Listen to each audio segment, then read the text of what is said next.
भारत का जो legal system है उसकी सबसे बड़ी प्रॉब्लम क्या है? सबसे बड़ी प्रॉब्लम है डिले इन जस्टिस। रीज़न यही है कि कोर्ट्स में स्टाफ अवेलेबल नहीं रहता, कई बार फाइलें लग नहीं पाती, कई बार जजेज नहीं बैठ पाते। तो जजेस की कमी क्यों है? गवर्नमेंट ऑफ इंडिया का रहता ही नहीं है थ्योरी की जनता को न्याय मिले। वो पड़ा रहता है पार्लियामेंट के मिनिस्टरों के, कभी लॉ मिनिस्टर के पास पड़ा रहता है, कभी प्राइम मिनिस्टर के पास पड़ा रहता है, कभी राष्ट्रपति के पास पड़ा रहता है। 2-2 साल 3-3 साल तक नाम ही क्लियर नहीं करते। क्या पुलिस को राइट है एफआईआर दर्ज नहीं करने के? वो काम करना पड़ता है, परेशानी होती है उनको। कई बार ऐसा भी होता है डिवोर्स के केस इतने क्यों बढ़ रहे हैं? सोशल मीडिया की वजह से एलिगेशन लगाया कि साहब इसके मिर्गी के दौरे पड़ते हैं। लड़के ने कह दिया मेरा ऐसी कोई बीमारी नहीं है, और उसने खुद ने लड़के ने दरखास्त लगाई, कोर्ट के सामने एप्लीकेशन लगाया कि साहब मेरा मेडिकल टेस्ट कराएगा। क्या इस कानून का कोई मिसयूज भी होता है? ऐसा कोई कानून ही नहीं इंडिया में जिसका मिसयूज नहीं हो। अच्छे वकील की पहचान कोई आदमी कैसे करे? देखो,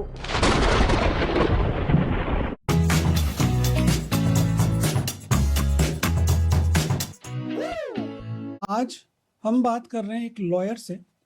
ये बहुत फेमस लॉयर हैं हमारे क्षेत्र के, राजस्थान के। सर एक्स प्रेसिडेंट भी रहे हुए हैं राजस्थान बार काउंसिल एसोसिएशन के, सेक्रेटरी भी रहे हुए हैं। सर का नाम है प्रहलाद शर्मा। सर स्वागत है आपका मैड माइक के इस न्यू एपिसोड में। सर मेरा पहला सवाल सिर्फ ये है आपसे कि आपको यहाँ आने में कोई तकलीफ तो नहीं हुई? नहीं, कोई तकलीफ नहीं। सर दूसरा सवाल ये है कि लॉयर बनना आपका पैशन था या आप गलत जगह फंस गए? नहीं नहीं, मेरा फैशन था। पैशन था, शुरू से आप लॉयर बनना चाह रहे थे। किस चीज को सोच के आपने सोचा कि यार मुझे वकील बनना है? हमारे गांव के सरपंच से हमारा झगड़ा था, प्रॉपर्टी डिस्प्यूट, हमारे रेजिडेंशियल हाउस को लेके। उसके पर्पज से मैं जब ग्रेजुएशन कर रहा था तो कोर्ट जाना आना होता था। पिताजी तो आते नहीं थे, मैं ही उस केस को अटेंड करने जाता था। तो उस केस को अटेंड करते करते उसमें कुछ रूलिंग्स में देखता, कानून की स्थिति देखता, देखते देखते मैंने सोचा कि क्यों नहीं अपनी खुद ही वकील बन जाए। तो आपको पैसे बचाने थे अपने उस वक्त लॉयर के? नहीं, मैं वो लॉयर को असिस्ट कर रहा था। अच्छा। जस्टिस महेश चंद दोसा वाले महेश चंद जी शर्मा, जो जज साहब अपने स्वर्गवासी हो गए, वो हमारे वकील थे। और मैं उनके साथ आया जाया करता था। उनके हमारे घरेलू ताल्लुकात भी थे, तो उन्होंने कई बार मेरे को इंस्टिगेट भी किया।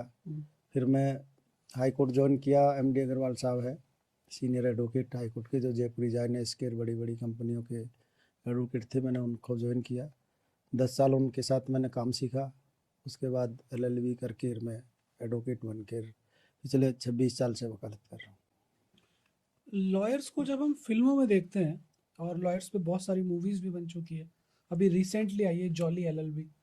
तो लॉयर्स को जब हम देखते हैं तो बड़ा फैसिनेटिंग सा लगता है उनको देख के। ऐसा लगता है काले कोट के अंदर एक आदमी जज से आर्ग्यू कर रहा है। और जब हम कईयों को देखते हैं कि कईयों की फीस जो होती है लाखों में करोड़ों में, एक एक पेशी के वो इतने पैसे लेते हैं। तो क्या जो फिल्मों में एक लॉयर को दिखाया जाता है बिल्कुल वैसा ही लाइफ होता है या अलग होती है? देखो, फिल्मी दुनिया अलग है, हकीकत अलग है। उनसे दूर दूर तक जो फिल्मी स्टाइल में जो दिखाए जाते हैं वकील, उससे और हकीकत में रात दिन का अंतर है। फिल्मों में तो वकील रात घोंसे भी करता रहता है, झगड़े भी करता रहता है। हमारा एक डेकोरम होता है। वर्ल्ड वाइड वकालत को जो है सबसे बेस्ट और नोबल प्रोफेशन की उसमें श्रेणी में रखा है। नोबल प्रोफेशन और कोई प्रोफेशन नहीं है, न डॉक्टर का न इंजीनियर का, केवल वकील का है। बिल्कुल फेथ का प्रोफेशन, जिसमें आदमी की लाइफ का सवाल भी होता है, प्रॉपर्टी राइट्स का सवाल भी होता है, सिविल राइट्स का सवाल भी होता है, कॉन्स्टिट्यूशनल राइट्स का सवाल भी होता है। जो सिटीजन ऑफ इंडिया के जितने भी राइट्स अवेलेबल है लॉ के तहत, उन सबको प्रोटेक्ट करना, निडरता से उस क्लाइंट के साथ फेथफुली खड़े रहना एक वकील का ही काम है, दूसरा व्यक्ति नहीं कर सकता। सगा भाई भी जब छाट छोड़ जाता है तो वकील उसके साथ खड़ा रहता है, कंधे से कंधा लगा के, और उसको न्याय दिलाने की पूरी बिना किसी भेदभाव और भय प्रीत के उसका मुकदमा लड़ता है। हम आतंकवादियों के खिलाफ भी लड़ते हैं, हम टेररिस्ट जो घटनाएं होती हैं उनके खिलाफ भी लड़ते हैं, मर्डरर जो होते हैं उनके खिलाफ भी लड़ते हैं, सिविलियंस के खिलाफ भी लड़ते हैं, स्टेट गवर्नमेंट के खिलाफ भी लड़ते हैं। इवन हमारी खुद की जो licensing authority bar council of Rajasthan, bar council of India है, अगर इनके भी कोई अगेंस्ट में मैटर्स आता है तो हम उनके खिलाफ भी लड़ते हैं। ये ऐसा नहीं कि जैसे हमारी लाइसेंसिंग अथॉरिटी हमारा लाइसेंस कैंसिल कर देगी, उस चीज़ से हम पीछे नहीं हटते। अगर किसी के राइट्स का इन्फ्रिंजमेंट होता है तो we will fight on behalf of such person. लेकिन इसलिए इसको नोबल प्रोफेशन की संज्ञा दी गई। नोबेल प्रोफेशन तो है, इसमें कोई शक नहीं, क्योंकि आप लोगों को बचाते हो फांसी के तख्ते से और बहुत सारे क्रिमिनल नहीं, प्रोसेस। फांसी के तख्ते से तो उसी को बचाते हैं जिसको कि झूठा फंसाया जाता है। हम फांसी के फंदे तक पहुंचाने का भी काम करते हैं अगर वो दोषी है और उसने अपराध किया है। अगर जघन्य अपराध किया तो जघन्य अपराध की उसको सजा भी दिलवाते हैं, वो भी वकील ही होते हैं। सजा दिलवाने वाले भी वकील ही होते हैं और सजा से बचाने वाले को भी वकील ही होते हैं। सर्कमस्टांसेस देखी जाती है। कानून में दो सिद्धांत है, मीन्सरिया और एक्टेसरिया। खाली एक्टेसरिया में एक्ट नहीं देखा जाएगा, उसका मीन्सरिया भी देखा जाएगा। What is the motive behind committing offence. तो मोटिव देखने के बाद ही पता लगता है कि ये वास्तव में क्रिमिनल है या नहीं है। कई बार राइट टू डिफेंस इसीलिए मिला हुआ है। पहले आईपीसी में था, आजकल भारतीय न्याय संहिता जो नई लागू हुई है जुलाई 2024 से, उसमें भी राइट टू डिफेंस हर सिटीजन के लिए अवेलेबल है कि किसी को कोई प्रॉपर्टी हर्ट पड़ा और उस प्रॉपर्टी को बचाने के उद्देश्य से अगर उसने कोई ऐसा एक्ट किया जिससे किसी को इंजरी आ गई या कोई उसके नुकसान हो गया तो उसको ऑफेंस की श्रेणी में नहीं रखते। किसी की बेटी के साथ कोई गलत कर रहा है और वो उसने देख लिया तो सडन प्रोवोकेशन का एक प्रिंसिपल है कि सडन प्रोवोकेशन, आपने कोई ऐसी सिचुएशन देख ली जिसमें आपका माइंड जो है प्रॉपरली काम करना बंद कर देता है, उस वक्त खाली ये दिखता है कि यार मैं इसको बचाऊं, और उसको बचाने के स्थिति में कहीं आपके हाथ से कोई लाठी डंडे या किसी से किसी का मर्डर हो गया तो मर्डर की श्रेणी में नहीं आएगा। It will be right of private defence just for defending your property, defending your person, defending your family member. If you commit any offense, you commit the murder also, then you have get the benefit of right of private defense. You will not be punished by the court. तो ये सारी चीज़ें हैं। तो वकील का काम दोनों तरफ का है, बचाना भी है और सज़ा दिलाना भी है। सर्कमस्टांसेज और लॉ की सिचुएशन पे डिपेंड करता है। और पैसा भी मैटर करता है। पैसे तो देखो हर प्रोफेशनल्स के लिए, अब देखी जाए तो हमारे जो प्रोफेशन है, पहले हमारे गाउन पहनते हैं तो गाउन के पीछे जेब हुआ करती थी, तो क्लाइंट से फीस नहीं मांगते थे पहले वकील, जो ब्रिटिश से पहले भी था और ब्रिटिश के बाद भी रहा। सन 1923 तक तो यही सिस्टम रहा कि गाउन के पीछे जेब रहती थी, उस पर जो भी क्लाइंट पीछे से डाल जाता था वकील साहब घर जाते थे, बच्चों को दे देते थे, भाई जो भी तुम्हारे भाग्य से आया वो ले लो। प्रोफेशन का मतलब है कि एक आजीविका अर्जित करना, वृत्ति अर्जित करना। वृत्ति का मतलब आपके खाने खर्चे को अर्जित करने का। प्रोफेशन बिजनेस नहीं है। बिजनेस में तो लॉस और प्रॉफिट दोनों होते हैं, प्रोफेशन में लॉस कुछ नहीं होता, प्रॉफिट ही प्रॉफिट है। अब उसमें हमारे जयपुर शहर में भी अभी हमारे सीनियर एडवोकेट्स है, वो एक कोई सीनियर एडवोकेट 5 लाख रुपए पर डे भी फीस चार्ज करता है। एक हमारे कई ऐसे एडवोकेट्स से नाम लेना उचित नहीं समझता, 10 लाख रुपए भी लेते हैं, 15 लाख रुपए भी पर डे लेते हैं। केस पे डिपेंड करता है, केस किस कैटेगरी का है, कितना अमाउंट उसमें इन्वॉल्व है, उसी हिसाब से फीस मिलती है। फ्री ऑफ कॉस्ट भी लड़ते हैं, प्रोबोनो सर्विसेज भी वकील देते हैं, प्रोबोनो सर्विसेज भी अवेलेबल है जो गवर्नमेंट ऑफ राजस्थान की तरफ से, जैसे राजस्थान लीगल सर्विस अथॉरिटीज़ की तरफ से मिलती है। और हम एडवोकेट्स भी कई बार ऐसे मिलने वाले आ जाते हैं, कोई गरीब हमारे लॉन्ड्री वाला आ गया या हमारे साफ़ सफाई करने वाला आ गया या कोई भी हमारे पड़ोस में ऐसा व्यक्ति रहता है जो मजदूर टाइप है, हम उससे फीस नहीं लेते, उसके राइट्स की लड़ाई फ्री ऑफ कॉस्ट लड़ते हैं, और जो देने वाला उससे लेते भी हैं। इसलिए प्रोफेशन में कोई लॉस नहीं है कि जो पड़ोसी की मदद कर दी या अपने नौकर चाकर की मदद कर दी, वो कोई लॉस तो है नहीं उसमें। मदद कर दी, आपको दुआएं मिलेगी, फीस नहीं सही, और दुआओं में ज़्यादा ताकत है फीस से। लेकिन सेम टाइम पे एक वकील एक टेररिस्ट को बचा रहा होता है और एक उसको सजा दिलवा रहा होता है। तो ऐसी कंडीशन के अंदर जब सपोज करो कि बीइंग ए लॉयर आपके पास कोई भी ऐसा आदमी आया कि आपको पता है कि यार ये टेररिस्ट है, अब वो आया और उसने कहा सर मुझे बचाओ बिकॉज ये आपका धर्म है, ये केस लड़ना आपका काम है, ऐसी कंडीशन के अंदर आप किस तरह से निर्णय लेते हैं? नहीं, ऐसा कुछ नहीं है कि हमारा धर्म उसको टेररिस्ट को बचाना हो। टेररिस्ट को सजा दिलाना हमारा धर्म है। एक जब केस लड़ा जाता है नहीं लड़ा जाता तो उसमें कुछ उसके पास डिफेंस के लिए कोई ग्राउंड्स होते हैं, तभी वकील खड़ा होता है। अगर डिफेंस का कोई ग्राउंड नहीं है टेररिस्ट के पास तो उसका कोई वकील खड़ा नहीं होता। हमारी एसोसिएशन से बाय टाइम डिसीजंस लेती रहती है कि इस आदमी की तरफ से कोई वकील खड़ा नहीं होगा, और हम नहीं होते। फिर सरकार उसको वकील अवेलेबल कराती है, वो वकील कुछ भी करे। पर एक समय ऐसा भी आता है कि जैसे कि हमारे देश के जो जुडिशरी सिस्टम के अंदर ऐसे बड़े बड़े केस हुए हैं, जैसे कि आसाराम बापू का केस हुआ, तो उसके अंदर कसाब का केस हुआ, अभी दिल्ली जेएनयू के अंदर केस हुआ, अभी सोनम वाकचूक का केस हुआ। तो एक टाइम पे तो सरकार उसको सजा दिलाना चाह रही है, और दूसरे वक्त कोई भी जरूरी नहीं है कि वो उस मेंटेलिटी का हो या नहीं हो। सपोज करो कि आपके पास कोई बड़ा वकील आ गया, जेठमलानी साहब आ गए लड़ने के लिए, पैरवी करने के लिए आसाराम बापू की, जबकि सबको पता है कि वो एक केस है। तो वहां जब ऐसी कंडीशंस आती है उस वक्त वकीलों की जो छवि है वो खराब नहीं होती? नहीं, देखो इसमें दो बातें हैं। एक तो first of all, until and unless a person is not held guilty by the court of law, nobody can say that he is accused or he should not be defended by the advocate.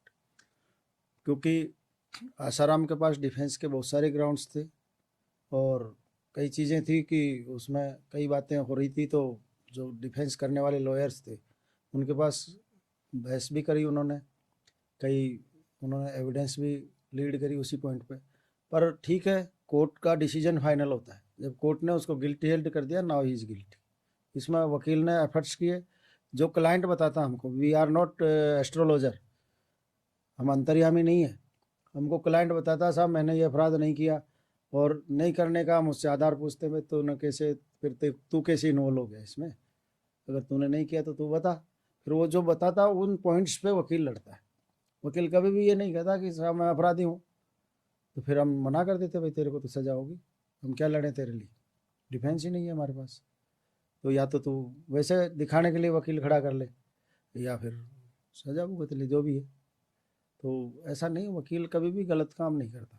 वकील वही करता है जो advocate act हमें provide करता है, advocate हमें authorise करता है, और अकॉर्डिंग टू लॉ अगर किसी के पास डिफेंस अवेलेबल है तो उस डिफेंस के अकॉर्डिंग वो खड़ा होता है अदालत में। नहीं तो अदालत भी हमारी डिग्री को छीन सकती है। अगर हम गलत केस लड़ेंगे, गलत लोगों की पैरवी करेंगे, तो अदालत भी हमें वार्निंग देती है। हमारे अगेंस्ट में हमारी जो काउंसिल है, जो लाइसेंसिंग अथॉरिटी है, उसको वो ऑर्डर जारी कर देते हैं कि आप इनका लाइसेंस कैंसिल कीजिए। तो जैसे कि बहुत नोबल प्रोफेशन है वकालत, और पर मेरा एक सवाल ये है कि आपको जैसे कि आईआईटी पास करनी है तो आपको एक इंजीनियरिंग का एग्ज़ाम देना पड़ेगा। आप मेडिकल में जाना चाहते हो तो आपको एक मेडिकल का एंट्रेंस एग्ज़ाम देना पड़ेगा। पर वकील बनने के लिए कोई एग्ज़ाम नहीं देना पड़ता, आपने ग्रेजुएशन करी और आपने वकालत आपको चालू कर दी। शायद अवेयरनेस नहीं है, हमारे ऑल इंडिया लेवल पे क्लेट के एग्ज़ाम होते हैं, जो है उसमें एंट्रेंस टेस्ट होता है, और नेशनल लेवल पे होता है। एंट्रेंस टेस्ट होता है, उसके अकॉर्डिंग मेरिट के बेसिस पे एडमिशन्स होते हैं। ये तो सेंट्रलाइज नेशनल लॉ यूनिवर्सिटीज़ के लिए। सेकेंडली, जैसे अब अपने जयपुर में लोकल ले लो आप, राजस्थान यूनिवर्सिटी है, तो यूनिवर्सिटी ऑफ राजस्थान भी रूलेट के एग्ज़ाम लेती है prior giving admission in the law course. Entrance test होता है, बाकायदा स्टडी कराई जाती है। कई इंस्टीट्यूशंस चल रहे हैं जो एंट्रेंस टेस्ट की तैयारी कराते हैं, उसके बाद ही एडमिशन होता है। ये चीज़ें पहले थी, जब 3 इयर्स कोर्स एलएलबी का चलता था, तब ग्रेजुएशन के बाद सीधा एलएलबी में एडमिशन हो जाया करता था। पर जब से 5 इयर्स लॉ का सिस्टम स्टार्ट हुआ तो एंट्रेंस टेस्ट कंपलसरी कर दिया।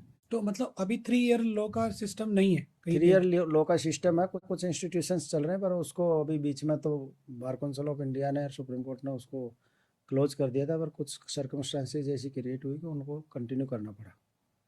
अदरवाइज वहाँ भी अब एंट्रेंस टेस्ट होता है, 3 इयर्स लॉ के लिए भी एंट्रेंस टेस्ट जरूरी है। मतलब कंपलसरी है? अब हाँ, क्योंकि कंपलसरी कर दिया उसके लिए भी। जो मेरा नॉलेज था पहले कि कोई भी हाँ, आदमी। पहले ऐसे था, आपकी नॉलेज गलत नहीं है, पर अपडेट नहीं हुआ। अपडेट जो है पिछले शायद 10-15 साल से तो मेरी नॉलेज में है कि एंट्रेंस टेस्ट हो रहे हैं। एंट्रेंस टेस्ट हो रहे हैं, प्रॉपर एग्जामिनेशन होता है, हाँ उसके बाद ही आप वकालत कर सकते हाँ हाँ। और एग्जाम एंट्रेंस टेस्ट देने से कुछ नहीं होता सर। हैं।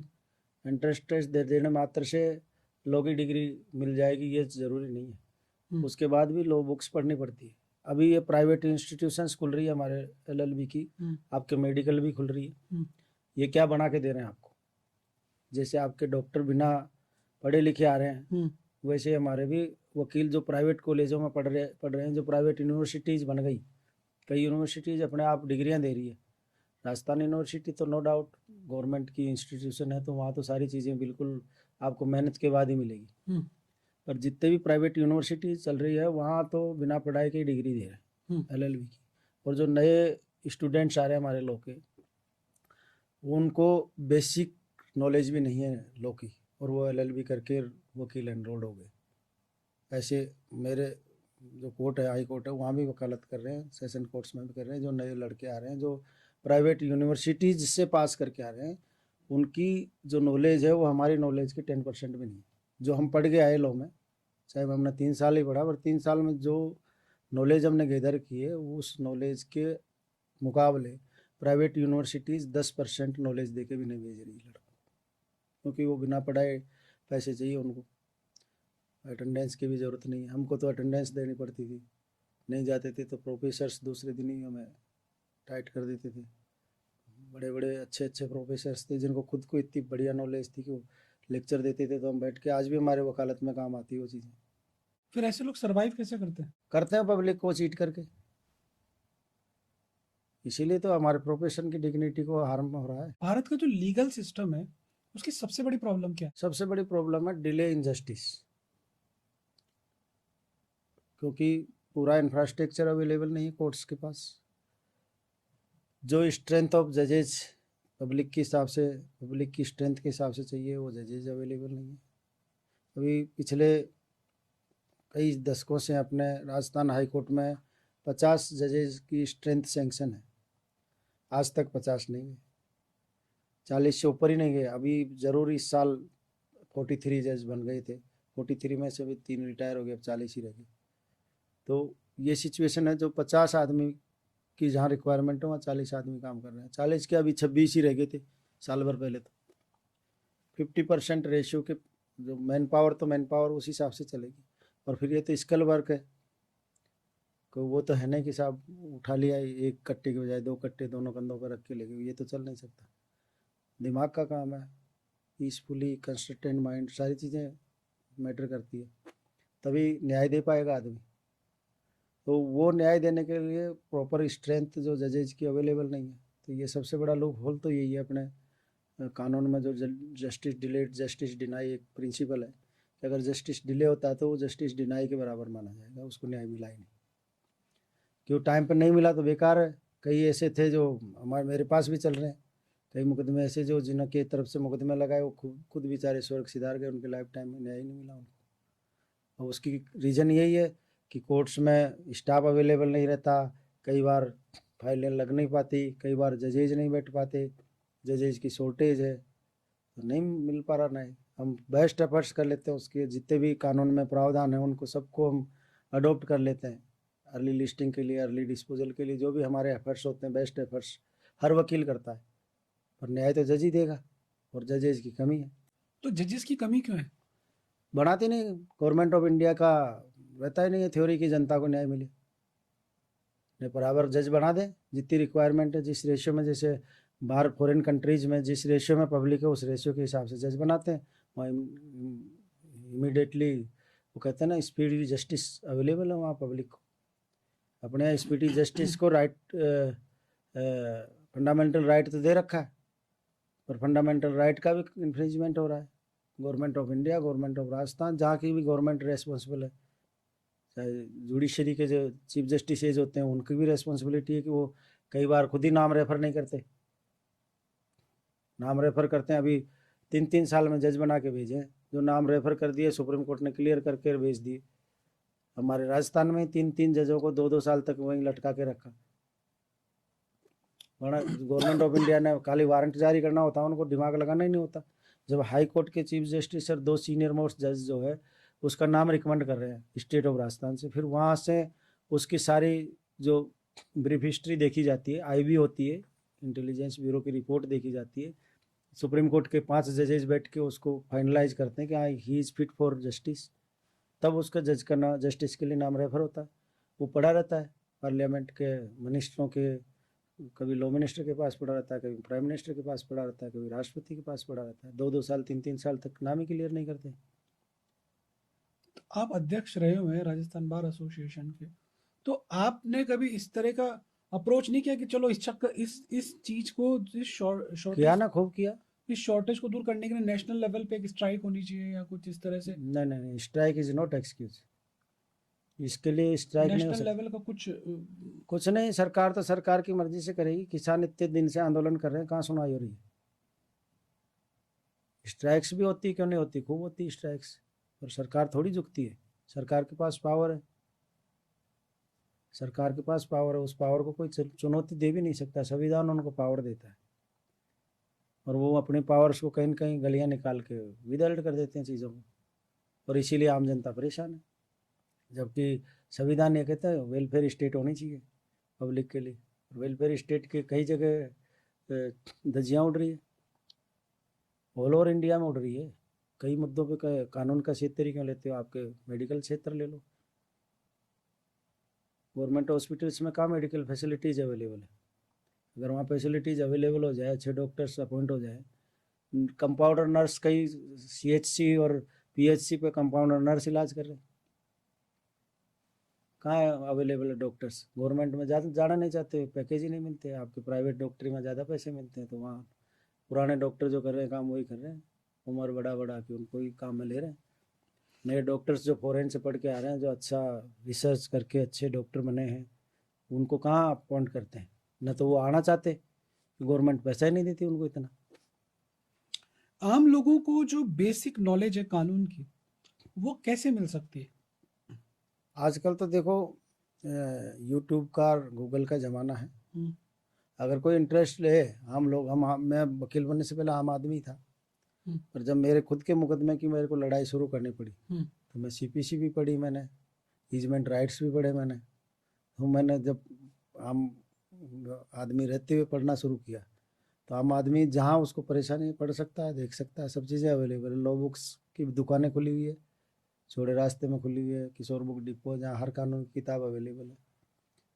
भाई गूगल पे इन पे कई बार गलत लिंक और वेबसाइट पे गलत चीज़ें मिल जाती है, पर आप अगर ऑथेंटिक बुक्स लेना चाहो तो सब जगह लाइब्रेरीज में उपलब्ध है।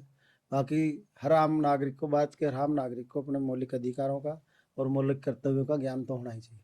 और संविधान तो सब जगह उपलब्ध है। संविधान की पुस्तक तो सब जगह उपलब्ध है। और संवैधानिक अधिकारों और मौलिक अधिकारों से, मौलिक कर्तव्यों से तो हर भारत के नागरिक को अवेयर रहना चाहिए, जो पढ़ा लिखा है। ठीक है, ग्रामीण परिवेश में कोई पढ़ा लिखा नहीं है, वो नहीं रहे तो उसके लिए तो एक्सक्यूज हो सकता है। हमारे कानून में भी सिद्धांत है, ignorance of law is not excuse. साहब मैं इग्नोरेंस। तो जानता नहीं, रोड के बाई साइड चलना चाहिए, हम्म, पर ये कंस्ट्रक्टिव नोटिस है हमारे लॉ में, रोड के बाई साइड चलना है, कहीं लिख के नहीं देंगे हम। आपको अवेयरनेस इम्प्लाइड है कि आपको इसका ज्ञान होना चाहिए कि रोड के बाई साइड चलना चाहिए। अगर दाएं साइड चलोगे तो एक्सीडेंट में आप दुर्घटना के पात्र हो जाओगे। कई बार ऐसा सुनने में आता है कि पुलिस ने FIR दर्ज नहीं करी किसी भी चीज की या किसी भी केस की, तो क्या पुलिस को राइट है FIR दर्ज नहीं करने के? नहीं नहीं, राइट नहीं है, बल्कि उनकी ड्यूटी है, उनकी लीगल ड्यूटी है। They are legally bound to lodge the FIR, either it is correct और नॉट करेक्ट। और इसी वजह से, क्योंकि पुलिस वाले जो है दादागिरी करते थे, जैसे जिसकी FIR लिखते थे, जैसे जिसकी नहीं लिखते थे, जबकि उनकी प्राइम ड्यूटी है। तो IPC, अभी जो नया कानून बनने से पहले IPC में एक अलग से धारा जोड़ी गई 166A। अगर किसी पुलिस वाले ने FIR दर्ज नहीं करी तो उसके खिलाफ भी मुकदमा दर्ज हो सकता था, ड्यूटीज डिस्चार्ज नहीं करने के। उसको ऑफेंस में कैटेगराइज किया था, उसकी नौकरी भी जाती थी। और मैंने भी कहा था, एक मुकदमा किया था जिसमें पब्लिक इंटरेस्ट लिटिगेशन मैंने लगाई थी, जिसमें पुलिस वाले डॉक्टर सब टर्मिनेट हुए जिन्होंने अपने ड्यूटीज़ को फुलफिल नहीं किया। वो IPC की धारा में 166A BCD, सभी जो रेस्पॉन्सिबल स्टेचुटरी अथॉरिटीज़ है गवर्नमेंट्स की, अगर वो अपनी ड्यूटीज़ को डिस्चार्ज नहीं करते हैं और उसमें नेग्लिजेंट रहते हैं तो उनकी नौकरी जाएगी। और लेकिन दूसरी चीज़, इन चीज़ों से बचने के लिए अभी जो नया कानून बना है, तो जो कानून बनाने वाले हैं उन्होंने बड़ा अच्छा इसमें एक्सक्यूज़ निकाल दिया, अल्टरनेट निकाल दिया कि अगर पुलिस वाले नहीं करते हैं तो आप ऑनलाइन 0 FIR लॉन्च करा सकते हैं। ओके, तो ऑनलाइन 0 FIR कैसे दर्ज कराई जा सकती है? आप जो भी आपकी कंप्लेन है पुलिस की, उसकी वेबसाइट खोलो, उस पर डाल दो। पुलिस वो, की हाँ, वेबसाइट? कंसर्न थाने में चली जाएगी वो। जिस अच्छा जिस एरिया में ऑफेंस कमिट हुआ वहाँ चली जाएगी। अच्छा। हाँ वो तो अपने क्या तरीका है उसका, कौन से नंबर पे कॉल करना है या किस पे? कुछ नहीं, सबके पुलिस की हेल्पलाइन मौजूद है। अच्छा। हाँ, पुलिस कमिश्नर के डायरेक्ट मेल कर दो, हम्म। पुलिस कमिश्नर की मेल आईडी पे, वो अपने आप भेजेगा। नहीं, कहीं आप ऐसी जगह पे फंस गए, तो ऐसी जगह पे कोई ऐसी, जैसे आपका मोबाइल चोरी हो जाता है तो आप एक 19 इस तरह पे कॉल कर लेते हो, तो यदि आपको ऐसी जगह पे जहाँ पर आपको पुलिस की रिक्वायरमेंट है, तो ऐसी कोई नंबर है नेशनल लेवल भाई पे वो अगर है ना, 100 नंबर है, 100 पुलिस नंबर, हेल्पलाइन के। हाँ, पुलिस हेल्पलाइन के 100 नंबर अवेलेबल है सब जगह। तो वो तो हेल्पलाइन है, यदि मुझे एफआईआर दर्ज करानी हो तो? एफआईआर दर्ज कराने के लिए तो आपके पास है ना, आपका मोबाइल नहीं है तो दूसरे का, किसी का मोबाइल लो, आपके मिलने वाले का लो, हाँ। उसी के थ्रू आप ऑनलाइन एफआईआर दर्ज कराओ। किस पोर्टल पे होती है वो? कमिश्नर, जहाँ पे कमिश्नरेट है वहाँ कमिश्नर, जहाँ सुपरिटेंडेंट ऑफ पुलिस है उसकी वेबसाइट पे मेल आईडी पे आप सेंड कर दो, अपने आप एफआईआर दर्ज हो जाएगी।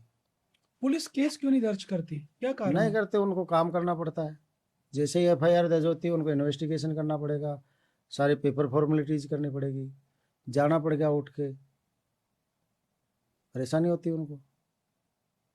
जो काम चोर पुलिस वाले होते हैं नहीं करते। कई बार ऐसा भी होता है कि कोई प्रभावशाली व्यक्ति के खिलाफ आप एफआईआर दर्ज कराने जाओ, वहाँ पहले ही थाने पे फोन पहुँच जाता है कि इस व्यक्ति के खिलाफ एफआईआर दर्ज कराने आए तो करना मत। इस तरह के भी रीजन्स होते हैं कई बार थानों में। कि मतलब किसी का फोन आ गया कि नहीं एफआईआर दर्ज मत करना, हाँ तो ये बहुत कॉमन चीज है। हाँ, बिल्कुल कॉमन चीज़ है, पुलिस वाले भी डरते हैं नेताओं से। यदि ऐसी कोई कंडीशन हो रही है तो उस वक्त आदमी को क्या करना चाहिए? उस वक्त ऑनलाइन फैसिलिटी अवेलेबल है। बस उस पे कराओ। हो, अदालत में जाके भी करा सकते हैं। अगर ये तीनों रास्ते ही बंद हो जाए तो अदालत में जाके धारा 156 सीआरपीसी के तहत आप कंप्लेंट, मजिस्ट्रेट जो कंसर्न एरिया के मजिस्ट्रेट है उसकी कोर्ट में दाखिल कर दो, मजिस्ट्रेट अपना ऑर्डर करके एफआईआर दर्ज कराएगा, आपके भी यहाँ पे मजिस्ट्रेट की तरफ से ऑर्डर जाएगा, एफआईआर दर्ज होगी, इन्वेस्टिगेशन भी होगा। डिवोर्स के केस इतने क्यों बढ़ रहे हैं? सोशल मीडिया की वजह से। सोशल मीडिया की वजह से कैसे, मतलब? सोशल मीडिया मिसगाइड करता है आज की युवा पीढ़ी को। सोशल मीडिया में जो फिर। पति पत्नी का जो पवित्र रिश्ता है, हाँ। उस पवित्र रिश्ते में ये सोशल मीडिया सेंध मारता है। कहीं चीटिंग होती है, कई फ्रेंडशिप हो जाती है व्हाट्सएप पे, हम्म। और लड़कियां भी कोई लड़कों से बात कर ले, लड़का भी कोई लड़की से बात कर ले, दोनों को एक दूसरे पर टॉलरेंस नहीं होती, तो आपस में डिस्प्यूट खड़े हो जाते हैं। सेक्सुअल प्रॉब्लम्स की वजह से भी डिवोर्स होता है? डाइवोर्स के बेसिकली हिंदू मैरिज एक्ट में 5 ग्राउंड दिए हैं: जाड़ता, क्रूरता, अधित्यजन, नपुंसकता और पागलपन। जाड़ता का मतलब है कि कोई भी एक्स्ट्रा मैरिटल रिलेशन किसी का रहता है तो उस ग्राउंड पे वो उसको डिवोर्स ले सकते। जाड़ता बोलेंगे? जाड़ता शब्द यूज किया है हिंदू मैरिज एक्ट में, तो वो जाड़ता है। जाड़ता, अगर कोई रह रहा है पति पत्नी से अलग, दूसरे से रिलेशन रखता है, पति हो चाहे पत्नी हो, दोनों उसमें डिवोर्स उस ग्राउंड पे ले सकते हैं कि साहब मेरे पति ने दूसरे से रिलेशन बना लिया या मेरी पत्नी ने दूसरे से रिलेशन बना ली, now I don't want to live with her. और शादी से पहले कोई रिलेशन था तो? उससे कोई फर्क नहीं पड़ता। कि मुझे शादी हो गई अब हिंदू नहीं है? मैरिज एक्ट इसके लिए प्रोहिबिशन नहीं देता। नहीं, एक जैसे बार शादी शादी से पहले कोई रिलेशन था, अब पत्नी को पता चल गया और वो अलग होना चाहे? न, वो ग्राउंड नहीं मिलेगा। शादी से पहले अगर आपका रिलेशन है और आप बाद में पता चला तो उससे आपको डिवोर्स नहीं मिलेगी। अच्छा। शादी के बाद ही अगर आप कहीं एक्स्ट्रा मैरिटल रिलेशन में जाते हैं तो दोनों को डिवोर्स का ग्राउंड अवेलेबल। दूसरा, क्रूरता, कोई मारपीट करता है, डिसरेस्पेक्ट करता है या फैमिली मेम्बर के साथ मिसबिहेव, चाहे लड़का हो चाहे लड़की हो, दोनों में से कोई भी करता है तो क्रूरता की श्रेणी में आता है और उस ग्राउंड पे भी डिवोर्स मिलता है। अधित्यजन मतलब लगातार पति पत्नी 2 साल से अलग रह रहे हैं, एक दूसरे का त्याग कर रखा है, तो उसे डेजर्शन बोलते हैं इंग्लिश में। डेजर्शन के ग्राउंड पे भी डिवोर्स मिलता है। फोर्थ ग्राउंड है नपुंसकता, मतलब दोनों में से कोई भी अगर नपुंसक है, मतलब इम्पोर्टेंट है, तो वो भी ग्राउंड डिवोर्स के लिए अवेलेबल है। 5वां ग्राउंड पागलपन, दोनों में से अगर किसी को भी पागलपन का दौरा है या पागलपन की उसमें बीमारी है तो उस ग्राउंड पे भी डिवोर्स हो सकता है। तो ये 5 ग्राउंड अवेलेबल है डिवोर्स के। नपुंसकता को कोर्ट कैसे डिसाइड करेगा? वो मेडिकल साइंस से करेंगे, या तो वो खुद डिवोर्स लेने के बाद, जैसे कई बार लड़के के खिलाफ लड़की फाल्स एलिगेशन लगा देती है तो फिर वो मेडिकल साइंस ही उसमें काम आती है। मेडिकल बोर्ड बैठता है, मेडिकल बोर्ड उसकी इम्पोर्टेंसी एनालिसिस करता है और मेडिकल रिपोर्ट के बेसिस पे तय हो जाता है। और कई बार लड़के खुद भी स्वीकार कर लें, ठीक है साहब मैं हूँ। लड़के हो लड़की हो, जो भी जिसके खिलाफ ये एलिगेशन है, अगर वो खुद एक्सेप्ट कर ले तो डिवोर्स ग्रांट हो जाएगी, और वो एक्सेप्ट नहीं करे तो फिर उसमें एप्लीकेशन लग जाती है कि इनके मेडिकल टेस्ट कराया जाए। नहीं, एक होता है नपुंसकता, एक होता है सेक्सुअल सेटिस्फेक्शन, एक है इनफर्टिलिटी, कि लड़का है सेक्स अच्छा कर रहा है लेकिन उसके शुक्राणु नहीं है, वो ग्राउंड नहीं होगा, वो वो ग्राउंड। ग्राउंड है। नपुंसकता का मतलब तो नपुंसकता इंपॉर्टेंट होना है, लेकिन लड़का सेक्स कर रहा है लेकिन औरत सेटिस्फाइड नहीं हो रही है, वो ग्राउंड नहीं। तो फिर नपुंसकता किस चीज को बोलेंगे? नपुंसकता तो आपका मेडिकल साइंस में ज़्यादा, आप ज़्यादा डिफाइन कर सकते हैं, हम तो वकील हैं, हम तो वो जो मेडिकल रिपोर्ट देती है वो डॉक्टर्स लिखते हैं कि he is important, medical board decide करता है उसके सारे टेस्ट करके, तो फिर हम तय कर लेते हैं भाई हाँ है ये इम्पोर्टेंट। इम्पोर्टेंस ही तय करना तो मेडिकल साइंस का काम। जब आपके पास कोई इस तरह का कपल आता है या फैमिली आती है, आज ही आया ऐसा एक केस, आज ही केस आया आपके पास, उसमें हमने मेडिकल टेस्ट के लिए ओपिनियन की एप्लीकेशन लगाई थी, तो कोर्ट ने रिजेक्ट कर दी कि अभी इस स्टेज पे नहीं देखा जाएगा, पहले आप रिप्लाई दो इसका। लड़के ने उस पर वो एलिगेशन लगाया कि साहब इसके मिर्गी के दौरे पड़ते हैं। लड़के ने कह दिया मेरा ऐसी कोई बीमारी नहीं है, और उसने खुद ने लड़के ने दरखास्त लगाई, कोर्ट के सामने एप्लीकेशन लगाया कि साहब मेरा मेडिकल टेस्ट कराया जाए और इसका भी मेडिकल टेस्ट कराया जाए कि पागल मैं नहीं पागल ये है, दौरे इसके पड़ते हैं तो दोनों के मेडिकल टेस्ट कराया जाए। कोर्ट ने कहा कि अभी हम इस कंट्रोवर्सी में नहीं जाएंगे, पहले आप अभी इसकी डिवोर्स पिटीशन का जवाब दीजिए, उसके बाद देखिए। जैसे आपके पास जब फैमिलीज आती है डिवोर्स के लिए, तो आपका ये एक सलाह नहीं होता कि यार एक बार म्यूचुअली कंसल्ट कर लो, चुपचाप यदि नहीं, निकल। ये फर्स्ट ड्यूटी है हमारी। हम्म, रूल 7 जो है, सेक्शन 7 जो है फैमिली कोर्ट एक्ट का, कोर्ट के ऊपर भी एम्बार्गो है और वकील के ऊपर भी एम्बार्गो है कि आते ही पहले वो कंसिलेशन करेंगे। हम तो यही कहते हैं भाई आप देखो एक बार और विचार करो, अगर पानी सर से नहीं गुजरा हो तो एक बार कोएबिशन का ध्यान रखो, उसको मेंटेन रखो। और जिनके बच्चे हो जाते हैं उनको तो हम बड़ा इमोशनली कहते हैं कि आप दोनों के ईगो और आपके इमोशंस को जो है साइड में रखो, इस बच्चे के वेलफेयर को देखो जिसको आपने दोनों ने दुनिया में ला के खड़ा कर दिया। आप दोनों में से एक भी अलग होगा तो एक तरफ से अनाथ हो जाएगा, और इस बात को कई विचार करते हैं और फिर वो डिवोर्स से बाद घर चले जाते हैं बिना डिवोर्स लिए। बच्चे के खातिर हम जिनके बच्चे हो जाते हैं उनमें तो हम कोशिश यही करते हैं, जज भी करते हैं, जजेस भी जो फैमिली कोर्ट में एक्ट में दिया हुआ है कि प्रोसीड फर्दर करें, डिवोर्स पिटीशन आने के बाद प्रोसीड फर्दर करने से पहले ये जज साहब की ड्यूटी होती है कि वो दोनों को पहले कंसिलेशन करेगा, चैम्बर में, खुद के चैम्बर में बैठा के उनको समझाएगा, समझाइश के लिए तारीख दी जाती है, फर्स्ट डेट समझाइश के लिए होती है। ऐसा नहीं जो इंडियन कल्चर है, जो हिंदू मैरिज एक्ट बना हुआ, अपने जो रूढ़ियाँ हैं, अपने जो कस्टम्स है, उसी के बेसिस पे कानून बनता है। कानून बनने का यही जो कानून बनने के जो सिद्धांत है वो यही है कि जो समाज में प्रचलित अच्छी चीज़ें हैं उन अच्छी चीज़ों को कानून में कन्वर्ट कर देंगे।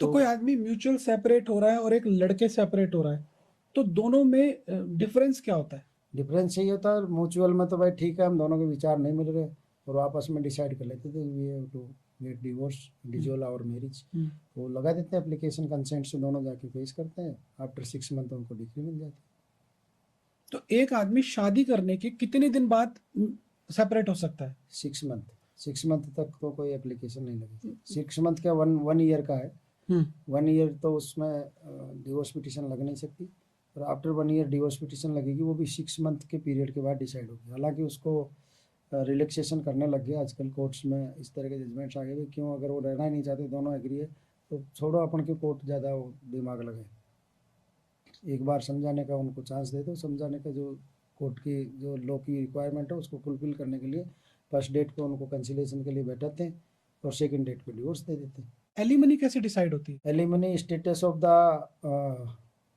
स्पाउस के हिसाब से होती है, अगर कोई डॉक्टर इंजीनियर है तो उस हिसाब से होती है, कोई मजदूर है तो मजदूर के हिसाब से होती है। क्योंकि अभी रिसेंटली कोर्ट में केस था जिसमें जो फीमेल थी वो 6 लाख रुपए महीना मांग रही थी, तो कोर्ट ने कहा 1.5 लाख रुपए इज मोर देन इनफ। और ये एक फेमस क्रिकेटर, नहीं वो देखो ऐसा है, इसमें जो कोर्ट में जैसे जैसे मुकदमे आते हैं ना, डिफरेंस मुकदमे में डिफरेंस चीज़ें तो होती है, उसमें स्टेटस के हिसाब से पहले में नहीं थे होती कि आपका जैसा स्टेटस है उसी स्टेटस से के हिसाब से आपकी वाइफ रहनी चाहिए। तो जैसे आप जिस क्रिकेटर की बात कर रहे हो उस क्रिकेटर की हैसियत तो उसका स्टेटस तो 6 लाख रुपए महीने का हो सकता है, क्या दिक्कत? चाइल्ड कस्टडी में सबसे ज्यादा फैक्टर्स कौन से डिसाइड होते हैं कि बच्चा किसके पास रहेगा? तो वो बच्चे पे विद इन 5 इयर्स की एज तक तो सबसे पहला अधिकार माँ का रहता है। हम्म। हाँ, माँ की अगर जो रहने की जो वो है एटमॉस्फियर अगर उसका गलत है, जैसे कोई अपराधी प्रवृत्ति के परिवार में अगर वो है, तो उसको कस्टडी नहीं देगी। उसके वेलफेयर के लिए उसके पिता को कस्टडी मिल सकती है उस सिचुएशन में कि बच्चे बच्चे पे उस पर गलत प्रभाव पड़ेगा, आपराधिक परिवार के साथ रहेगा, तो उस बच्चे को वहाँ से हटा के और वो पिता को कस्टडी दे देते हैं। दादा दादी को भी आजकल एक जजमेंट आ गया अभी नया, दादा दादी को भी राइट दे दिया कि दादा दादी का भी अपने बच्चों को मतलब ग्रांड सन और ग्रांड डॉटर्स को अपने कस्टडी में लेने का राइट है, उनके बच्चों को वेलफेयर के हिसाब से। जैसे माँ कमा नहीं रही, बाप कमा नहीं रहा, दादा दादी के पास इनकम सोर्स है, तो वो बच्चे के वेलफेयर के हिसाब से कोर्ट उनको दे सकती है कस्टडी। तो ऐसा कोई hard and fast strict jacket formula नहीं है, ये सिचुएशन के हिसाब से लॉ को जो है तो उसमें मोल्ड किया जा सकता है। इसमें जो वकीलों का रोल इसमें प्राइम जो देखने की चीज़ है तो वो बच्चे का वेलफेयर देखने की चीज़ होती है कि बच्चे का वेलफेयर कहाँ ज़्यादा सिक्योर है, पिता के पास सिक्योर है या माँ के पास सिक्योर है या दादा दादी के पास सिक्योर है। इन तीनों के पास ही नहीं है तो वो चाइल्ड वेलफेयर एसोसिएशंस जो इंस्टीट्यूशंस बनी हुई है वहाँ भी भेज सकते हैं। अगर तीनों ही जगह बच्चे का वेलफेयर सही नहीं है तो कोर्ट को पावर है कि वो जैसे लड़कियों को नारी निकेतन भेज देते हैं, छोटे बच्चों को किशोर सुधार गृह में भेज देते हैं, ऐसा भी प्रावधान है। आपने डिवोर्स में बोला था क्रूरता। हम्म। अब ये कई बार ऐसा भी होता है कि लोग फीमेल ने बोला कि मुझको मार रहा है जबकि वो मार ही नहीं रहा या कुछ इस तरह का, तो जो झूठे केसेस में कोर्ट किस तरह से मैनेज करता है कि नहीं, कैसे पता चलेगा? वो तो देखो हमारे को जब एलएलबी करते हैं तभी बताया जाता है, उसमें क्रॉस एग्जामिनेशन का सिद्धांत है। हम्म। ट्रूथ को सामने लाने के लिए क्रॉस एग्जामिनेशन सबसे बेस्ट वे है। तो जो भी बयान देता है ना कि साहब मैं ऐसा हूँ मैं ऐसा हूँ, तो फिर उससे क्रॉस एग्जामिन किया जाता है वो जो चीज़ें कहता है उस पर। हम्म।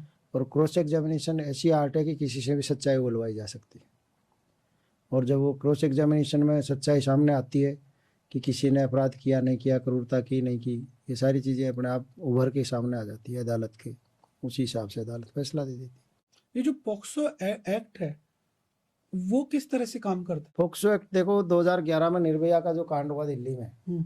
उसके बाद से ही ये एक्ट आया है। इससे पहले अपना जैसे जुवेनाइल जस्टिस एक्ट जो था उसमें 18 इयर्स के जुवेनाइल माने जाते थे, तो इस पोक्सो में जो जुवेनाइल का परिभाषा बदल के इसमें 16 साल तक के लड़के लड़कियों को शामिल कर दिया गया कि 16 साल के लड़के लड़कियां जुवेनाइल माने जाएंगे। और इसमें ऐसे अपराधों को रोकने के लिए कड़े कानून बनाए, 20 साल तक की सज़ा, आजीवन लास्ट ब्रीथ तक उनको जेल में रहने की सज़ा, ये सारे कड़े प्रावधान इसमें बनाए गए जिससे कि बच्चों के साथ आए दिन अपराध हो रहे हैं वो नहीं हो। क्या इस कानून का कोई मिसयूज भी होता है? कानून का मिसयूज तो सब जगह सब कानूनों का होता है, ऐसा कोई कानून ही नहीं इंडिया में जिसका मिसयूज नहीं होगा। अपना इंडियन कल्चर में कई लोगों की मेंटेलिटी करप्ट मेंटेलिटी होती है तो वो करते ही मिसयूज। अपने जो हिडन एजेंडाज है उनको फुलफिल करने के लिए, जैसे डिस्प्यूट आपके और मेरे कोई प्रॉपर्टी का है और आप मेरे को उसमें बाउंड करने के लिए, अपने एजेंडा को फुलफिल करने के लिए मेरे खिलाफ किसी औरत से झूठा केस लगवा दो, तो मैं बदनामी से डरने से लिए जेल जाने के डर से आपसे फिर कंप्रोमाइज़ करूँगा, आपकी बात को मानूंगा। मिसयूज ज़्यादातर पैसे वाले करते हैं कानून का।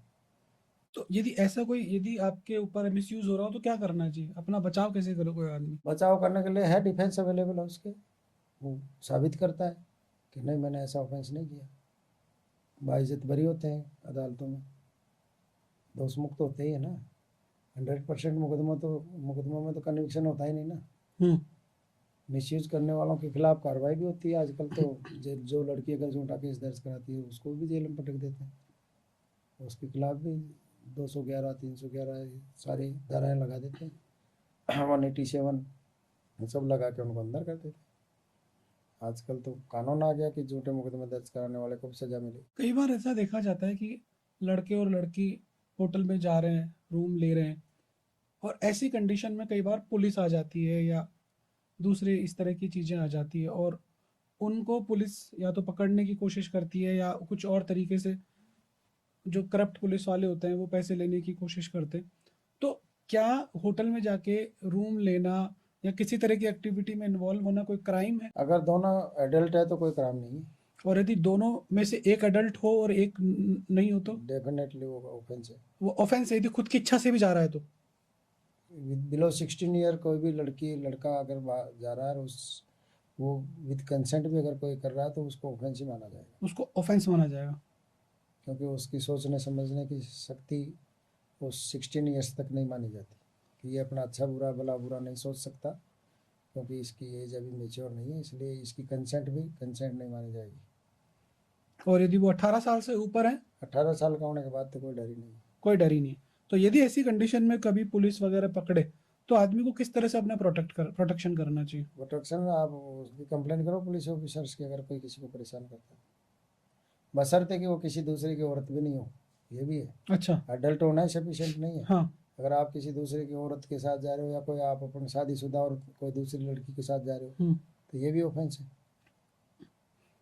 यदि म्यूचुअल कंसेंट है और लेकिन म्यूचुअल कंसेंट है तो भी ऑफेंस है। तो भी ऑफेंस है कि यदि कोई दूसरा फीमेल किसी आदमी किसी दूसरी फीमेल के साथ जा रहा है, इसका पति कोई और है, फीमेल कोई दूसरी फीमेल मेल के साथ जा रही है, दोनों के लिए कंडीशन बायोगेमी का ऑफेंस है वो। बायोगेमी का ऑफेंस है। तो इसमें किस तरह की सजा हो सकती है? 7 ईयर्स की सजा है प्रूव होना की। नहीं, पर यदि वो म्यूचुअल अंडरस्टैंडिंग से होगी म्यूचुअल अंडरस्टैंडिंग, उससे क्या है? आप अगर शादीशुदा हो तो फिर हिंदू मैरिज एक्ट क्यों बना? आप अपना इंडियन कल्चर इन चीज़ों को परमिट नहीं करता। इन चीजों को परमिट नहीं करता। हाँ, क्योंकि पर स्त्री गमन अपने तो पाप माना जाता है। तो पाप माना जाता है, तो पाप जहाँ है वहाँ अपराध भी है। पर यदि वो शादीशुदा नहीं है या डिवोर्स दोनों है, कंवारे हैं तो कोई दिक्कत नहीं है, खूब रहो आप, खूब रहो। कोई मना ही नहीं।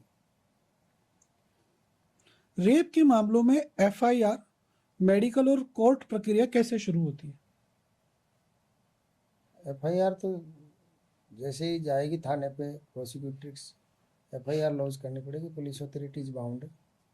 और वही बात है, अगर नहीं करती है पुलिस तो मैंने जो आपको मोड बताया वो मोड अवेलेबल है उसके पास। पहले तो ऑनलाइन दर्ज कराए, ऑनलाइन दर्ज कराने के बाद में अगर वहाँ भी नहीं पार पड़ती है तो आप कोर्ट में जा करके जरिए इस्तगासा एफआईआर दर्ज करा सकते हैं। एफआईआर दर्ज कराने के बाद में पुलिस का इन्वेस्टिगेशन का रोल आता है। तो इन्वेस्टिगेशन के लिए जैसे मेडिकल एग्जामिनेशन भी होता है, लड़के और लड़कियों का दोनों का, लड़के का भी कराते हैं लड़की का भी कराते हैं। पहले उसके स्टेटमेंट रिकॉर्ड करवाते हैं, पुलिस अपने पास रिकॉर्ड करती है। उसके बाद अदालत में जाके प्री स्टेटमेंट होते हैं। उस प्री स्टेटमेंट होने के बाद में वो जनरली अरेस्ट करते हैं पुलिस वाले। और जहाँ पे प्राइमा फेसी पुलिस को ये लगता है कि यहाँ ऑफेंस उनके सामने हो रहा है या ऑफेंस की कोई ऐसी सिचुएशन है, तो डायरेक्टली उस वक्त पुलिस जो है रीजंस देते हुए उसको अरेस्ट भी कर सकती है। तो मेडिकल एग्जामिनेशन फिर बाद में आता है, जब वो कोर्ट में बयान हो जाते हैं लड़की के 164 में, उसके बाद में मेडिकल एग्जामिनेशन के लिए लेके जाते हैं पुलिस वाले। और अब इसमें तो कई चीज़ें गाइडलाइंस जारी करती है कि जैसे एफआईआर भी लेडी कांस्टेबल या लेडी पुलिस ऑफिसर लॉन्च करेगी, और वो लेडी उसकी सारी तलाशी लेगी, लेडी जी से ही उसका बयान वगैरह जो उसके स्टेटमेंट भी अगर थाने में रिकॉर्ड हो रहे हैं तो लेडी ऑफिसर ही रिकॉर्ड करेगी। जेंट्स ऑफिसर्स के लिए उसमें प्रोहिबिशन कर दिया। सुप्रीम कोर्ट ने एक जजमेंट दिया कि किसी लेडी के साथ अगर इस तरह का रेप का ऑफेंस होता है तो उस केसेज में लेडी पुलिस ऑफिसर ही उस केस को इन्वेस्टिगेट करे। म्यूचुअल कंसेंट से एक्ट हुआ, और अब यदि कोई फीमेल फिशी है और वो पैसा ऐंठना चाहिए, इस तरह के केसेस बहुत आते हैं कि मैं रेप के केस में तुम्हें फंसा दूंगी, तो ऐसी कंडीशंस के अंदर एक आदमी अपने आप को कैसे प्रोटेक्ट करे? बिल्कुल सही बात है, अच्छा क्वेश्चन है आपका।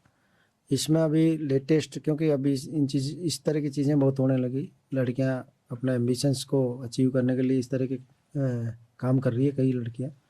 एक हमारे अदालतों में भी इस तरह के मुकदमे आए हैं। तो एक्सटॉर्शन का एक ऑफेंस है, और उस एक्सटॉर्शन के ऑफेंस के तहत अगर कोई लड़की आपको ब्लैकमेल कर रही है या प्रेशराइज कर रही है पैसे ऐंठने के लिए, तो आप सीधा जाके उसके खिलाफ सारी चीज़ें लिखते हुए थाने में एफआईआर दर्ज करा सकते हैं उसके खिलाफ कि सब इस तरह से इसने मेरे को, वो हनी ट्रैप वाला जो मैटर है ना, कि हनी ट्रैप करके मुझे इसने फंसाया, अब मेरे से पैसा हटना चाहती है और इस तरह से मेरे से इतनी डिमांड कर रही है, तो उस पर एफआईआर लॉन्च होगी, वो लड़की अरेस्ट हो जाएगी, क्योंकि बजाय आपके खिलाफ मुकदमा होने के उसके खिलाफ हो जाएगा। क्योंकि कई बार ऐसी कंडीशन में आदमी डर जाता है और डरने के बाद वो जो भी, जिस तरह से इनके साथ एक पूरा गैंग जुड़ा हुआ होता है, कोई भेजता है, लोग आ जाते हैं। आप सही बात है, पर आदमी को अपना स्किल तो यूज करना ही चाहिए भाई। किसी के कोई अपने इज्जत से डर के मारे दे दे तो दे दे कि मैं तो बदनाम हो जाऊंगा, एफआईआर दर्ज कराऊंगा तो मेरे परिवार में मेरी पत्नी के सामने मैं क्या मुंह दिखाऊंगा। तो ऐसे डर से दे देते हैं कई लोग, भाई मेरे समाज में इज्जत है और मैं मेरी पत्नी के सामने कैसे जाऊंगा, मेरी पत्नी को इसका पता लग गया तो उस डर से कई लोग देते हैं, और इसीलिए ये मिसयूज कर रहे हैं। हाँ, जो इन चीज़ों से ऊपर उठ जाता है कि ठीक है वो जो होगा देखा जाएगा, तेरे को तो 1 रुपया नहीं दूंगा, कानून तेरे को परमिट नहीं करता, वो जाके एफआईआर लॉन्च करा दे। पर समाज में इज्जतदार बने रहने के लिए लोग वक्त दे देते हैं। आरटीआई की जो फाइल होती है उसको कैसे लगाया जा सकता है? हर डिपार्टमेंट का अलग अलग प्रोसीजर है। राइट टू इन्फॉर्मेशन एक्ट में एप्लीकेशन लगती है, एप्लीकेशन के साथ एक वो पोस्टल ऑर्डर लगता है, जो पेमेंट होता है उसका रिक्वायर्ड जो अमाउंट होता है वो जमा कराओ पोस्टल ऑर्डर के जरिए। किसी भी डिपार्टमेंट से राइट टू इन्फॉर्मेशन के तहत कोई भी आप कागज़ या इन्फॉर्मेशन गैदर कर सकते हैं।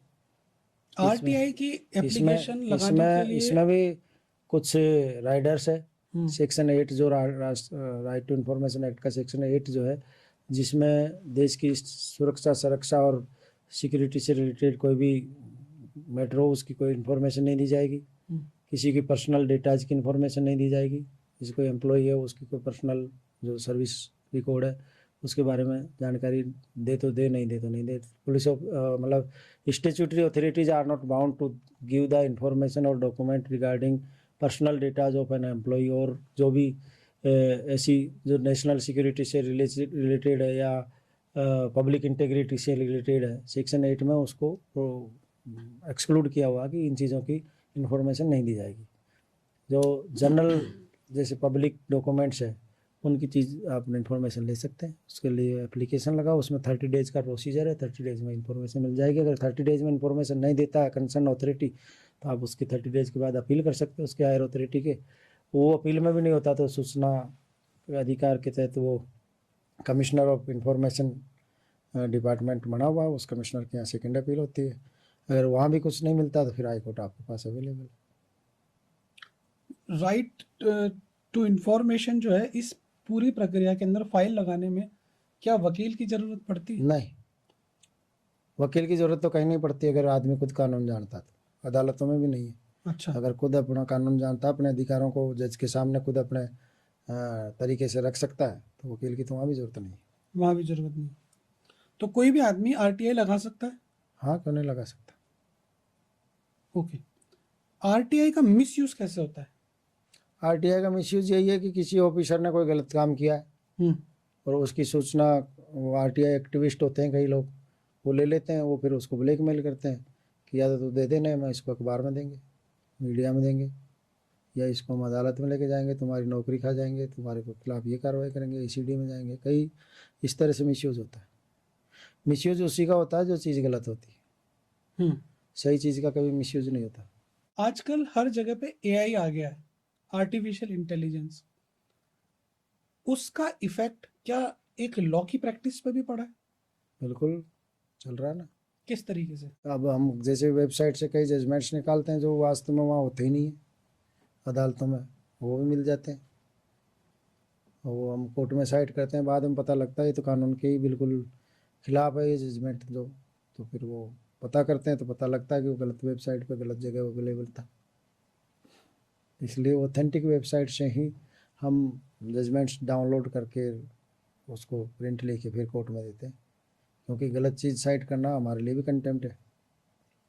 कोई और रूल जजमेंट हो और हम कोर्ट में दे दें ले जाके, कोर्ट हमारे खिलाफ भी एक्शन ले सकती है। तो आर्टिफिशियल इंटेलिजेंस ही तो देखो कई जगह तो सही है, कई जगह गलत भी है। ये तो इंटेलेक्चुअल प्रॉपर्टी है, किसी की भी हो सकती है। तो अभी जैसे हमारे एक वकील साहब है डॉक्टर अभिनव शर्मा, उन्होंने एक किताब लिखी है, उसमें नो जज no advocate and justice delivered. Hmm artificial intelligence ही है। हम्म जज की भी ज़रूरत नहीं है, वकील की भी ज़रूरत नहीं है, आप वो अपलोड करो और जजमेंट आ जाएगा। आर्टिफिशियल इंटेलिजेंस ही आपको जजमेंट डिलीवर कर देगी। पर जैसे चोरी का अपराध है, किसी ने किसी के 100 रुपये चुरा ली, तो आर्टिफिशियल इंटेलिजेंस थी तो उसमें भी 3 साल की सज़ा देगी। हम्म और किसी ने करोड़ रुपए चुरा लिए, तो वो आर्टिफिशियल इंटेलिजेंसी में भी, उसमें भी वही 3 साल की सज़ा देगी, 100 रुपये वाले को भी, करोड़ रुपए वाले को भी। तो उस सिचुएशन में आर्टिफिशियल इंटेलिजेंसी काम नहीं आती, वहाँ इमोशंस काम आते हैं। आर्टिफिशियल इंटेलिजेंसी में इमोशंस नहीं है कि सज़ा का भाई थप्पड़ ऐसा ही तो मारा जाए जो जैसा गाल हो। कोई कमज़ोर आदमी के जैसे वो हुआ था केस कि उसने घूंसा मारा, अब उसका घूंसा इतना ज़ोरदार था, वो किस कोई खिलाड़ी का था जो वो मर गया, तो वो उसको उसके घूंसे को तो उसमें ऑफेंस में माना जाएगा ना, भाई तूने घूंसा इस हिसाब से मारा, तेरा घूंसा इतना ताकतवर था, तो उसको भी उसी सज़ा में रखा जाए। और एक आदमी जो है वैसे ही कंकर मार दे, बॉडी के ऐसे पार्ट पर लग जाए जो ख़त्म हो जाए, तो उसको भी वही सज़ा। तो वो सारी चीज़ें आर्टिफिशियल इंटेलिजेंसी में डिफ्रेंशिएट नहीं कर सकते उसको। आर्टिफिशियल इंटेलिजेंस इन चीज़ों का कोई उनके पास वो नहीं है अल्टरनेट, कि वो किस अपराध में सेम ऑफेंस में कितनी सज़ा देनी चाहिए, कितनी सज़ा नहीं देनी चाहिए। जब भी हम कभी किसी केस में फंस जाते हैं, किसी उलझन में फंस जाते हैं, तो हम लोगों से पूछते हैं यार इस केस में कौन सा वकील करूं। कई बार हमारे को अच्छा वकील भी मिल जाता है और कई बार हमें अच्छा वकील नहीं भी मिलता है। तो एक अच्छे वकील की पहचान कोई आदमी कैसे करे? देखो, डॉक्टर और वकील का प्रोफेशन ऐसा है, उनके पास आते ही ज़्यादातर जानकार लोग हैं। और आपको अनजान जगह पे वकील करना है या डॉक्टर के पास इलाज कराने जाना है, तो आजकल सबकी जस्ट डायल की वो साइट है, वहाँ जाओ और उसके स्टार्स देखो, उसके पिछली परफॉर्मेंस देखो। अभी जैसे कोई मुझे वकील करना चाहे तो मेरा सारा डाटा हाई कोर्ट की वेबसाइट पे अवेलेबल है कि मैंने अब तक कितने केस लड़े, किस नेचर के लड़े। तो मैं कोई किसी को झूठ बोल के भी अगर मैं करना चाहूँ तो नहीं कर सकता। कोई अगर बाहर से आके, कोई बाहर का व्यक्ति मेरे से आके मुझे वकील एंगेज करना चाहेगा तो हाई कोर्ट की वेबसाइट बोलेगी मेरे लिए कि मेरी क्या स्टेटस है, मेरे क्या परफॉर्मेंसेज है, क्या मेरा अब तक का जो स्टार्स देते हैं। जैसे मेरे क्लाइंट्स ने मुझे इतने स्टार्स दे रखे हैं कि मुझे कई लोग आके एंगेज कर लेते हैं बाहर से। वो स्टार्स लगे रहते हैं ना कि भाई ये आदमी अच्छा है। कई लोग लिखते हैं मेरे बारे में कि he is very good, excellent lawyer, intelligent lawyer, well behaviour, सारी बातें, प्रोफेशन है, ये सब चीज़ें मैटर करती है। बार एसोसिएशन का प्रेसिडेंट बनने के बाद क्या क्या जिम्मेदारियां बढ़ जाती हैं? कोई खास जिम्मेदारी नहीं होती। हमारे एसोसिएशन के जो प्रॉब्लम्स है ना, उसी को दूर करने की जिम्मेदारी होती है। जैसे अभी राजस्थान हाई कोर्ट में पिछले कई सालों से पार्किंग समस्या थी, एडवोकेट्स को चैम्बर अवेलेबल नहीं थे, बाहर कॉरिडोर में गर्मी में वकील गाउन कोट पहन के बैठे रहते थे, परेशान होते थे। ये सब चीज़ें मेरे उसमें थी, माइंड में थी, क्योंकि मैं खुद भी प्रैक्टिसिंग वकील हूँ। तो कॉरिडोर में बैठने में परेशानी होती थी, तो मैंने बनते ही पहले तो पूरा कॉरिडोर एयर कंडीशन करवाया। हाई कोर्ट एडमिनिस्ट्रेशन से मिल करके प्रपोजल भिजवाया, गवर्नमेंट ऑफ राजस्थान से एडवोकेट जनरल के थ्रू उनसे कोऑर्डिनेशन करके बजट लेके आया। बजट ला करके वो आज की तारीख में सारा पूरा हाई कोर्ट के 3 फ्लोर्स पे एयर कंडीशन है। कोई वकील बेचारा वैसे नहीं बैठता जैसे पहले पसीनों में बैठा रहता था और गाउन खोल के, कोट खोल के बैठना पड़ता था गर्मी के मारे। सर्दी में भी अब हमारे उसमें गर्मी का एसी चलेगा, तो ये फैसिलिटी अवेलेबल कराई। पार्किंग के लिए गोल्फ क्लब में हमने पीछे पड़ के हाई कोर्ट एडमिनिस्ट्रेशन है, गवर्नमेंट है, जेडीए, सबसे कोऑर्डिनेशन करके 500 गाड़ियों की पार्किंग वहाँ पे हमने अवेलेबल करवाई। तो इस तरह की समस्याओं के लिए है।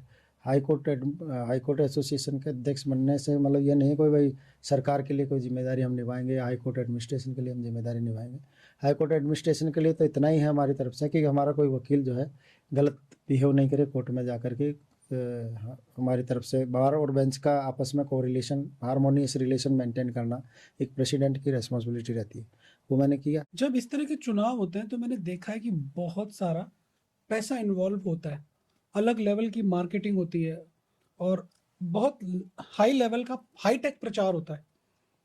शायद आप इस बात से सहमत हो, अब जो रिसेंट कंडीशंस है, तो इन इस पोस्ट पे आने से कोई फाइनेंशियल बेनिफिट भी होते हैं? हाँ होता है ना, किस तरह से फाइनेंशियल बेनिफिट्स होते हैं? फीस स्ट्रक्चर बढ़ जाता है, जो भी प्रेसिडेंट होता है उसका। अच्छा, उसका फीस स्ट्रक्चर बढ़ जाता है। हाँ, और कोई कमाई के दूसरे साधन? नहीं और कोई ऐसी इलीगल इलीगल सोर्सेज कुछ भी नहीं है।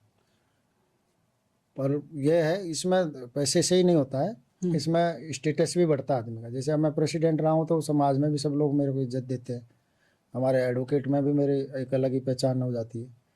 तो ये और भी चीज़ें हैं, पैसे की कमाई के लिए नहीं पैसा खर्च करता आदमी।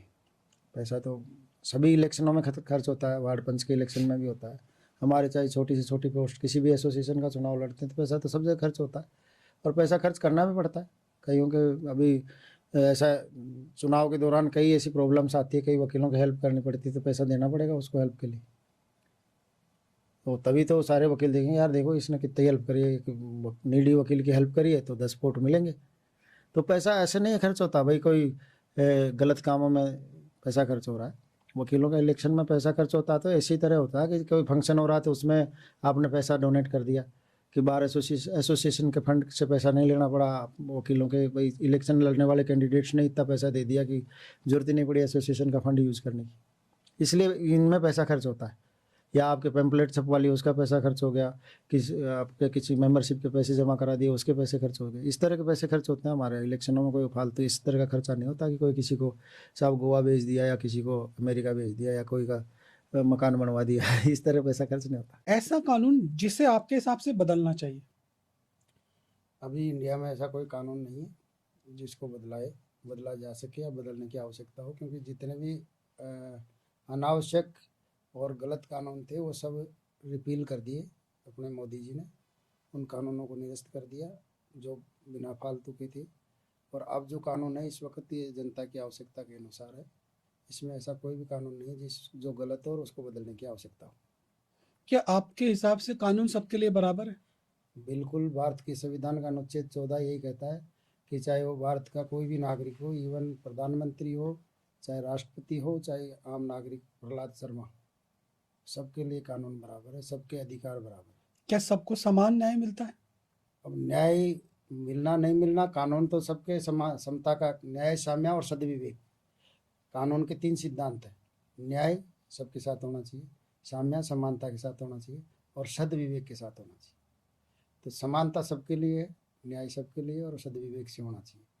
इसलिए अब ये एटमॉस्फियर जनता के और न्यायाधीश कोई ऐसा है जो प्रभाव में आता है, वो कानून की परिभाषा को बदल सकता है।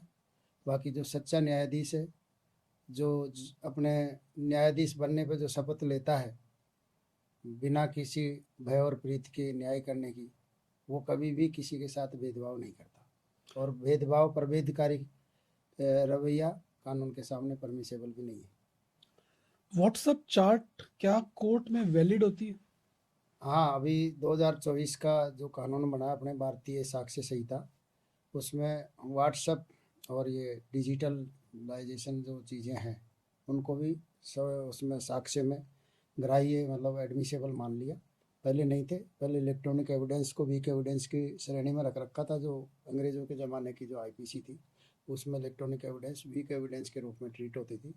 परंतु जब जुलाई 2024 से कानून लागू हुआ भारतीय साक्ष्य संहिता, उसमें इनको मान्यता दी गई है। एक कानून जिससे लोग सबसे ज्यादा गलत समझते हैं? मेरी दृष्टि में तो ऐसा कोई कानून नहीं है। भारत में एक कोर्ट के अंदर एक अच्छा वकील बनने के लिए और अच्छे केस जीतने के लिए किस तरह से शुरुआत करनी चाहिए? वकील को सबसे पहले तो कानून की पूरा ज्ञान होना उसको आवश्यक है, और कानून का पूरा ज्ञान होने के साथ साथ उसको लीगल रेमेडीज भी उसकी दिमाग में होनी चाहिए कि मेरे इस क्लाइंट की लीगल रेमेडी हाई कोर्ट में है, सेशन कोर्ट में है, सिविल कोर्ट में है, सुप्रीम कोर्ट में है, या कोई ट्रिब्यूनल में है, या किसी भी ऐसी अदालत में, जैसे फैमिली मैटर है तो फैमिली कोर्ट में है। तो ये सारी चीज़ों का ज्ञान होता है, वही अच्छा वकील बन सकता है कि अपने क्लाइंट को उसके अधिकारों का ज्ञान करा दे, और उसके अधिकारों का परिवर्तन कौन से न्यायालय में होगा वो उसको प्रॉपरली बता दें, और इन सब चीज़ों के समर्थन में, उसके सपोर्ट में उसको लॉ की नॉलेज के साथ साथ केस लॉ जो ऐसे time to time judgement Supreme Court और हाई कोर्ट्स के आते हैं, वो ऐसे केस लॉ भी उसकी नॉलेज में होने चाहिए, और वो सारी चीज़ें अवेलेबल हो वकील के साथ, तभी उस वकील को उस क्लाइंट का मुकदमा लगाना चाहिए। अगर कानून उस क्लाइंट के साथ नहीं है तो उसका मुकदमा लगाना नहीं चाहिए, मना कर देना चाहिए। फीस के लालच में गलत केस नहीं लगाना चाहिए। कई वकील है जो अभी नई पीढ़ी के बिना सोचे विचारे लगा देते हैं मुकदमे, फिर अदालत में खारिज होते हैं, क्लाइंट को बुरा लगता है कि आपने ऐसा कहा था वैसा कहा था, फिर झगड़े होते हैं, वकील और क्लाइंट के बीच में भी झगड़े होते हैं। तो इन सब से बचने के लिए सबसे पहले तो आपको कानून की समझ और कानून का ज्ञान दोनों ज़रूरी है, और फिर आपको फीस का मतलब पैसे का लालच नहीं होना चाहिए। प्रोफेशन है ये, तो बिजनेस नहीं है कि आपका नुकसान हो जाएगा, कि क्लाइंट केस नहीं दिया तो आपकी साहब नैया डूब गई, और कोई रास्ता निकलता है, मेहनत करो। आपके जीवन का सबसे मुश्किल केस कौन सा था?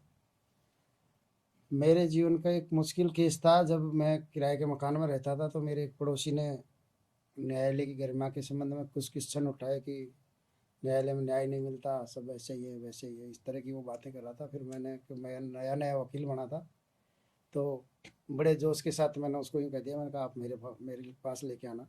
वो रिजर्व बैंक में बहुत बड़े ऑफिसर थे खुद भी। मैंने कहा आपका केस मुझे देना, मैं हमारी न्यायपालिका में ऐसा नहीं कि अन्याय होता हो, हम न्याय दिलाएंगे आप। मैंने वो उड़ता तीर अपने माथे लिया, और उसको जीतने के लिए मैंने सांगानेर मजिस्ट्रेट कोर्ट से लेकर हाई कोर्ट की डिवीज़न डबल बेंच तक उस मुकदमे को लड़ा, और उसको जीता। उस केस से मुझे काफ़ी कुछ चीज़ें सीखने को भी मिली। उसमें सामने वाली पार्टी ने मेरा एक्सीडेंट भी करवाया कि मैं उस मुकदमे से हट जाऊँ। मुझे पहले तो पैसों का लालच दिया, जब नहीं हटा तो मुझे एक्सीडेंट करवाया, परंतु मैं उस केस से हटा नहीं, क्योंकि न्यायालय की गरिमा का सवाल था, और मैंने वो उड़ता तीर न्यायालय की गरिमा को बचाने के लिए लिया था।